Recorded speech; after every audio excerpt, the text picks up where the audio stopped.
Star प्रवाह वाहिनीवरील लोकप्रिय मालिका तू ही रे माझा मित्रमध्ये ईश्वरी आणि अर्णववर मोठं संकट ओढवल्याचं पाहायला मिळते। सध्या मालिकेत ईश्वरी आणि अर्णवची नोकझोक तसेच लग्नानंतरची गोड भांडणं प्रेक्षकांना पाहायला मिळते। मात्र त्यांच्या सुखी संसार पाहून राकेश मात्र अस्वस्थ झालेला दिसतो आणि त्यांना पुन्हा अडचणीत आणण्यासाठी तो कटकारस्थान रचतो। दरम्यान स्टार प्रवाह वाहिनीने मालिकेचा नवा प्रोमो शेअर केला आहे। त्यामध्ये दाखवण्यात आलं आहे की राकेशला पैशांची गरज भासते। याच दरम्यान राजा शिर्के यांच्या घरी श्री स्वामींच्या सोन्याच्या पादुकांचं आगमन होतं। त्या मौल्यवान पादुका पाहून राकेशचं मन जळतं आणि तो त्या पादुका चोरी करतो। मात्र या सगळ्याचा आरोप थेट ईश्वरीवर येताना दिसतो।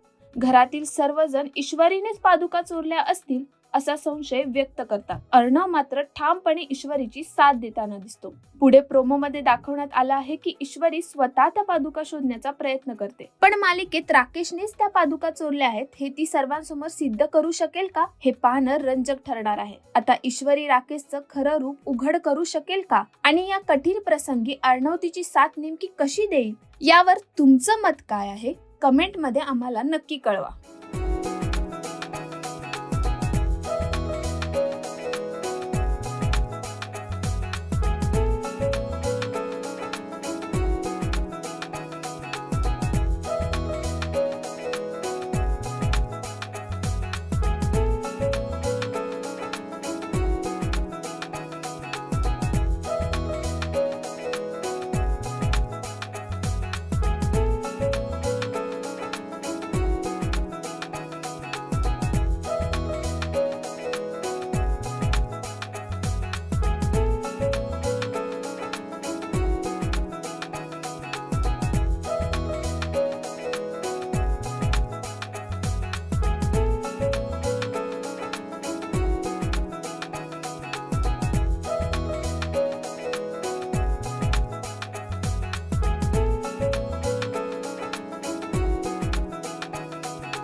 मराठी मनोरंजन सृष्टीमधील मालिका, चित्रपट, नाटक तसेच कलाकारांबद्दलच्या नवीन अपडेट्स जाणून घेण्यासाठी नक्की सबस्क्राईब करा इट्स मज्जा मराठी या आपल्या नवीन यूट्यूब चॅनलला।